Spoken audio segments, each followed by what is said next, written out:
Welcome back. So this is it, the basic rationale behind the extraordinary investment opportunity in Asia today. Asia's middle classes have reached critical mass, and that means the enormous cash flows of their combined consumption power in its supersized markets create self-sufficiency and independence. Asia's young, well-educated and eager demographic is now entering the most rapid phase of expansion, with the working cohort expanding by 15% in the next 10 years, while per capita incomes are growing by 10% annually. These dynamics are supported and accelerated by technological progression and adoption.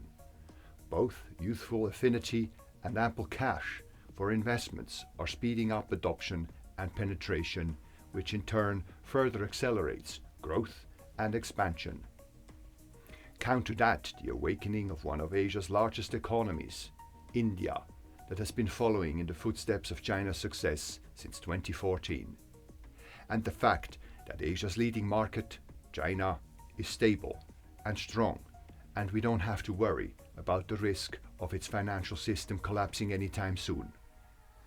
All of this combines the dynamics in Asia's markets to a generational investment opportunity, which is as much about accelerating growth rates as it is about declining risks. These realities are only now beginning to be reflected in market prices. As you can see on the chart, Asia's markets have been in a sideways pattern since the global financial crisis in 2008. And they have only just recently, out of the COVID crisis, confirmed a breakout and made new highs. They have also now turned around a decade-long underperformance of world and US markets. And what is the best way to invest and participate in Asia's big advance? As in the past, both from a risk and a return perspective, it is best to remain highly selective. After all, despite the rosy outlook, Asia continues to be a young and emerging market that still has many large businesses controlled by governments, and where competitive forces are as high as anywhere, especially in China and India. And corporate governance is still not a widely applied concept. This leaves large parts of the markets best excluded from your investment portfolio. My own experience and the track record of my investments is proof of that. Let's take a look at the past dozen years, since just before the beginning of the global financial crisis in 2008. My selection of leading businesses more than doubles the returns of the broad markets. And you can also see that these leaders recover much faster from the steep correction in 2008 that halved prices in just about any market.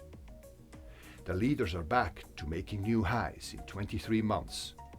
In comparison, it took overall markets in Asia a whopping 111 months, nearly a decade, and US markets 58 months, almost 5 years.